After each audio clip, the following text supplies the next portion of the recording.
오늘은 성령의 권한과 유임이라는 제목으로 말씀을 나누어 보겠습니다. 어느 집사님이 천국으로 입성하게 되셨습니다. 행인지 불행인지 평생을 섬기던 담임 목사님도 똑같이 천국 문 앞에 서게 되었습니다. 인사를 마치기가 무섭게 문이 열리자 베드로 사도가 맨발로 뛰어나왔습니다. 너무 반가워 양손을 번쩍 든 집사님은 훌쩍도 않고 목사님만 얼싸안더니 천국 안으로 안내를 해갔습니다.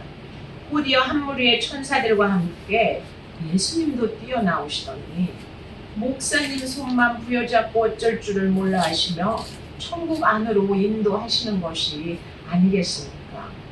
속이 상한 집사님이 옆에 선 천사에게 물었습니다. 아이고, 천국에도 계급이 있나 봐요.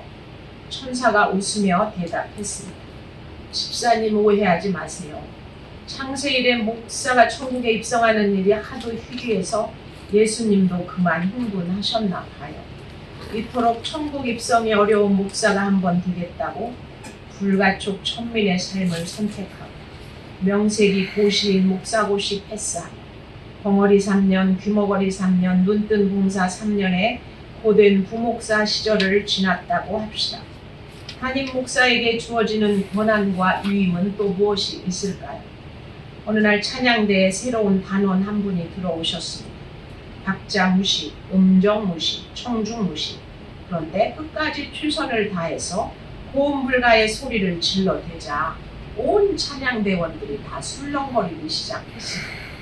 도무지 연습 불가라 찬양대장이 목사님께 도움을 요청했습니다. 목양실에 마주 앉은 목사님이 정중하게 부탁을 하셨습니다. 집사님, 다음 주부터는 다른 부서에서 봉사하시면 좋겠습니다. 찬양은 아무래도 집사님 달란트가 아닌 것 같네요. 빤히 목사님을 쳐다보던 집사님이 묻습니다. 왜요? 그러니까 집사님 찬양이 귀에 거슬린다고 여러 찬양대원들이 컴플레인을 하셨답니다. 그래요? 몇 명이나 듣기 싫다고 했대요? 난감해진 목사님이 한 손을 이렇게 쫙 폈습니다. 한 5명 정도요. 가소롭다는 듯이 집사님을 두 손을 번쩍 들며 일어섰습니다. 아이고, 별것도 아니네요. 목사님 설교 듣기 싫다는 사람은 10명도 넘는데요, 뭐. 교회에서 담임 목사가 행할 수 있는 권한과 유임이 있기는 한 것일까요?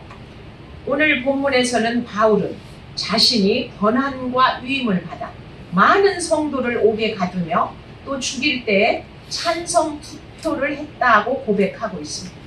대제사장들의 권한과 유임을 받고 그리스도인들에게 격분하여 유대뿐만 아니라 외국 성에까지 가서 박해했노라고 증언하고 있는 것입니다.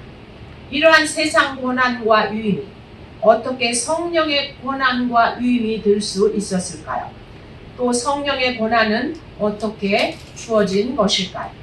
첫 번째로 세상 권한이 성령의 권한이 되려면 예수 그리스도의 부활을 믿어야 합니다. 유대인들은 사두개인을 제외하고는 모두 부활은 믿습니다. 사두개인은 부활도 없고 천사도 없고 영도 없다고 하는 현실주의자들입니다. 하지만 나머지 유대인들은 죽은 자의 부활을 믿으며 심판 때 의인과 악인의 부활을 믿습니다. 또 이를 바라며 경건을 위해 철저하게 율법을 또 지킵니다. 그러나 십자가에서 처형된 나사렛 목수의 아들이 청년 예수의 부활은 결코 믿을 수 없는 일로 치부합니다. 나무에 달린 자마다 저주받은 자라고 했는데 어떻게 그 저주받은 자가 우리의 메시아가 될 수 있느냐며 못 믿을 것으로 여기는 것입니다. 머리로는 부활의 개념을 알고 있지만 삶으로 실제가 되지 못하기에 모세 오경을 토시 하나 틀림없이 다 암송하는 사울도 세상 권한과 유임으로 예수를 박해했다는 것입니다. 여러분 생각해 보십시오. 힘도 없고 어떤 해를 끼칠 수도 없는 사회적 약자인 기독교인들을 그렇게도 미워하며 격분하는 이유가 무엇이겠습니까? 사도행전 7장에서는 그 위대한 스데반을 백성과 장로와 서기관들이 총 출동하여서 이를 갈며 돌로 쳐 죽였습니다. 스데반의 위대한 설교를 다 들었던 사울이지만 그의 죽임당함을 마땅한 것으로 여겼습니다. 오늘 본문 13절에서 해보다 더 밝은 빛으로 부활하신 주님이 바울과 동행들을 불러 비추었습니다. 그 강렬함에 그 모든 사람들은 땅에 엎드러졌습니다. 그 후에 성령의 권한을 받은 바울은 고린도전서를 통해서 이렇게 말했습니다. 하나님의 지혜에 있어서는 이 세상이 자기 지혜로 하나님을 알지 못하므로 하나님께서 전도에 미련한 것으로 믿는 자들을 구원하시기를 기뻐하셨도다. 두 번째로 성령의 권한이 되려면 나도 그랬다는 고백이 있어야만 합니다. 아그리빠와 버니게가 크게 위험을 갖추고 사울을 신문하러 나왔습니다.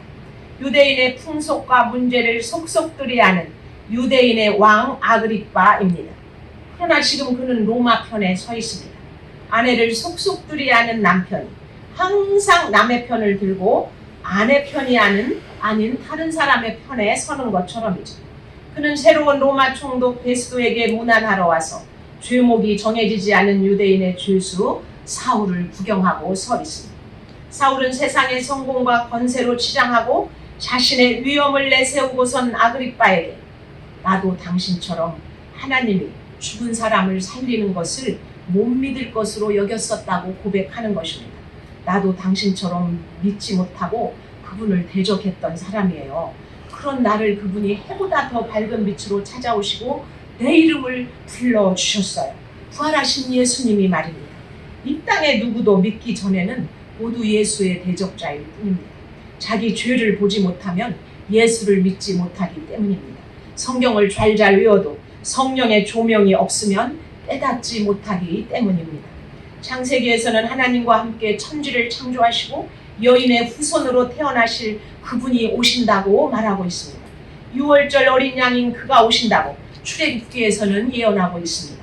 직접 희생제물 되시며 대제사장으로 그리스도가 되어서 오신다고 레위기는 말하고 있습니다.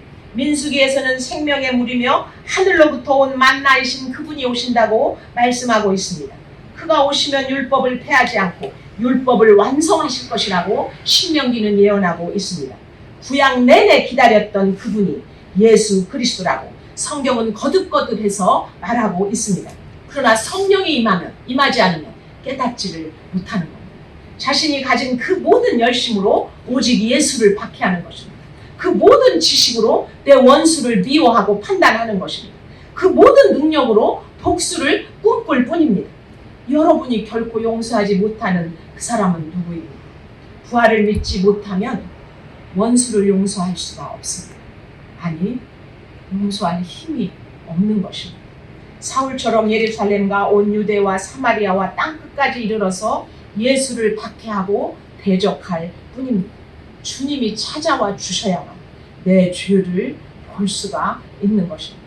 나도 49살 때까지는 내가 주인 되어서 죄악 가운데서 살았습니다. 세상 권한과 유임을 받아서 집과 직장에서 갑질만을 하면서 살았습니다.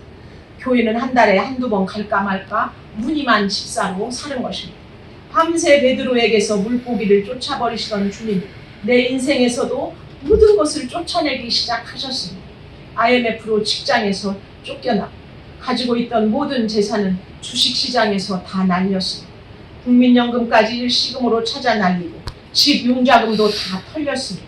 세상의 험한 파도를 내 힘으로 맞서면서 눈을 부릅 떴습니다. 두 주먹을 불끈 쥐었습니다. 내가 가진 지식과 인맥을 총동원하여 죄악의 바다에 그물을 던지고 또 던졌습니다. 지렁이 같은 야곱처럼 몸부림을 쳤습니다. 내 열심으로 세상을 이기려고 싸우고 또 싸웠습니다. 그런 나에게 어느 날 주님이 찾아오셨습니다. 권사 따위는 안 되게 해달라고. 빚 갚고 나서나 생각할 거니까 내 인생에 끼어들지 말아달라는 기도에 갑자기 하나님이 개입하셨습니다. 보이지 않던 다른 편 세계가 열리면서 하나님의 강권적인 임재, 한 번 죽는 것은 사람에게 정해진 것이요 그 후에는 심판이 있으리니가 실상이 되어서 내 앞에 다가온 것입니다. 태어나서 지금까지의 평생의 순간이 한순간도 빠짐없이 마치 영화처럼 펼쳐졌습니다. 절대로 하나님이 살아있을 리 없다고 믿던 나에게 눈 깜빡이는 순간까지 기록하시는 증거를 펼치시며 내 모든 죄를 다 폭로하셨습니다. 가증하게 가리고 숨기던 내 모든 죄를 보고 나서야 뚝이 무너지듯 여리고성이 무너지듯이 나는 무너져서 통곡했습니다. 어떤 것은 죄이고 어떤 것은 선한 행실이 아니고 내가 하나님 되어서 모든 것을 내 체면과 내 인정받기 위해서 한 행위는 주님 앞에서는 다 가증한 죄일 뿐이었습니다. 하나님 아버지, 나는 하나님이 이렇게 살아계신 걸 몰랐잖아요. 나는 이제 죽었구나. 화로다 나여 망하게 되었도다. 나는 이제 어쩌면 좋을까. 여러분, 하나님 앞에서는 아니요 할 수 없고 오직 예만 가능하다는 것을 아십니까? 폭포수처럼 눈물이 쏟아져 내릴 때 주님의 음성이 처음으로 들려왔습니다. 쟁기를 잡은 자가 앞으로 나아가지 않고 가시체를 뒷발질하기가 네게 고생이다. 반항하면 뒷발질하면 할수록 가시체에 찔려 피 흘리는 소처럼 세상을 이기고 이기려는 내가 사실은 예수님을 박해하는 자라고 책망하시는 것이었습니다. 그날 주님이 찾아와서 내 죄를 폭로하자 비로소 세상에 미친 그 중독들이 끊어지기 시작했습니다. 그 분노의 파도가 잠잠해지기 시작했습니다. 필승불패의 성령님이 역사하시기 시작하셨습니다. 세상을 등지고 십자가 보기 시작했습니다. 성경을 읽으면 꿀처럼 입에 달지만 잠자리에 누우면 내 죄가 보여서 2년 동안을 울고 또 울었습니다. 다 네 탓이라고 죄패를 붙여서 이혼이라는 십자가에 매달았던 남편에게 달려가서 사과하고 호적을 회복했습니다. 그리고 내 십자가를 지고 나의 죄패를 이마에 붙이고 수치를 감당하기 시작했습니다. 지금은 정말 남편이 있다는 것만으로도 얼마나 감사한지 모르겠습니다. 그가 찔림은 우리의 허물 때문이요, 그가 상함은 우리의 죄악 때문이라. 그가 징계를 받음으로 우리는 평화를 누리고 그가 채찍에 맞음으로 우리는 나음을 받았도다. 할렐루야. 아멘. 마지막으로 성령의 권한은 한 영혼을 위해서 내 죄를 고백하고 전도할 때 주어집니다. 사울은 자신의 죄 고백을 하면서 아그리빠 왕에게 부활하신 예수를 전하고 있습니다. 예수님은 대적자요 박해자인 사울에게 그가 어린아기적 모국어인 히브리어로 그를 부르시면서 찾아와 주셨습니다. 사울아, 사울아, 네가 피 흘리며 아프면 배가 아픈 거야. 가시체를 뒷발질하는 네가 나는 너무 안타까워서 참을 수가 없구나. 너 스스로를 자해하는 것이, 그 피 흘림이 바로 나를 박해하는 것이란다. 자신의 죄 고백으로 사울은 한 영혼을 향해 구원의 도 예수를 전하고 있습니다. 아그리빠 왕이여, 그대는 화려한 치장으로 자신을 가리지만 당신은 많은 상처와 아픔으로 피 흘리고 있지 않아요.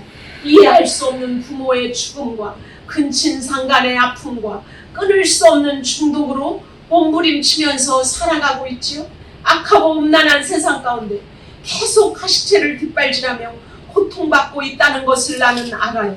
왜 그의 부활을 믿지 못할 것으로 여깁니까? 그분의 부활을 실제로 믿으셔야 해요. 예수님은 부활하셨습니다. 그러나 그들은 조롱할 뿐입니다. 바울아, 네가 미쳤도다. 네 많은 학문이 너를 미치게 하였도다.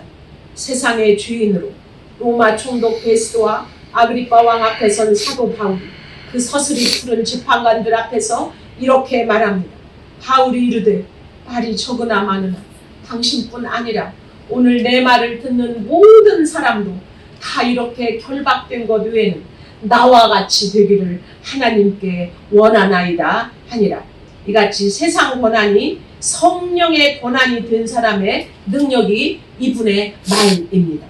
말씀을 맺겠습니다. 세상의 권한이 성령의 권한과 이음이 되려면 먼저 예수 그리스도의 부활을 믿어야 합니다. 두 번째도 나도 그랬다는 고백이 있어야 합니다. 마지막으로 한 영혼을 위해서 내 죄를 고백하고 예수를 전해야 합니다. 사명자로 부르심을 받고 험악한 광야를 지나가시는 성도 여러분께 성령의 권한과 유임이 함께 하시기를 축원드립니다. 오늘 하나님은 그 박해자 사울을 기어이 바울 되게 하시고 성령의 권한으로 담대히 이렇게 로마서를 통해 증거하게 하셨습니다. 우리가 아직 죄인 되었을 때 그리스도께서 우리를 위하여 죽으심으로 하나님께서 우리에 대한 자기의 사랑을 확증하셨느니라.